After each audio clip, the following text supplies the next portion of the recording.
National crush Rashmika Mandanna ಅವರ ಹುಟ್ಟುಹಬ್ಬದ ಸುಸಂದರ್ಭದಲ್ಲಿ ಅವರ ಬಹುನಿರೀಕ್ಷಿತ ತೆಲುಗು ಐತಿಹಾಸಿಕ ಸಿನಿಮಾ ರಣಬಾಲಿ ಚಿತ್ರತಂಡ ಒಂದು ಅದ್ಭುತ ಉಡುಗೊರೆ ನೀಡಿದೆ.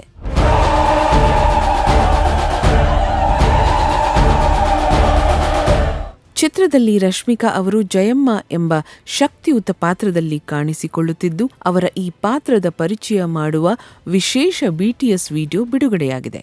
ಈ ವಿಡಿಯೋದಲ್ಲಿ ರಶ್ಮಿಕಾ ಅವರು ಜಯಮ್ಮ ಪಾತ್ರಕ್ಕಾಗಿ ಹೇಗೆ ಸಜ್ಜಾಗುತ್ತಿದ್ದಾರೆ ಎಂಬ ತುಣುಕುಗಳನ್ನು ಕಾಣಬಹುದು.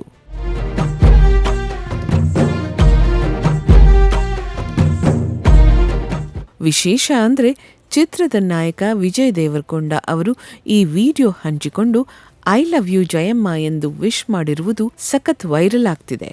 ರಾಹುಲ್ ಸನ್ಕೃತ್ಯನ್ ನಿರ್ದೇಶನದ ಈ ಸಿನಿಮಾದಲ್ಲಿ ಅಂತಾರಾಷ್ಟ್ರೀಯ ನಟ ಅರ್ನಾಲ್ಡ್ ವೋಸ್ಲು ಕೂಡ ನಟಿಸುತ್ತಿದ್ದಾರೆ. ಮೈತ್ರಿ ಮೂವಿ ಮೇಕರ್ಸ್ ಮತ್ತು ಟಿ ಸೀರೀಸ್ ನಿರ್ಮಾಣದ ಈ ಬಿಗ್ ಬಡ್ಜೆಟ್ ಸಿನಿಮಾ 2026 ಸೆಪ್ಟೆಂಬರ್ 11ರಂದು ತೆರೆಗೆ ಬರಲಿದೆ.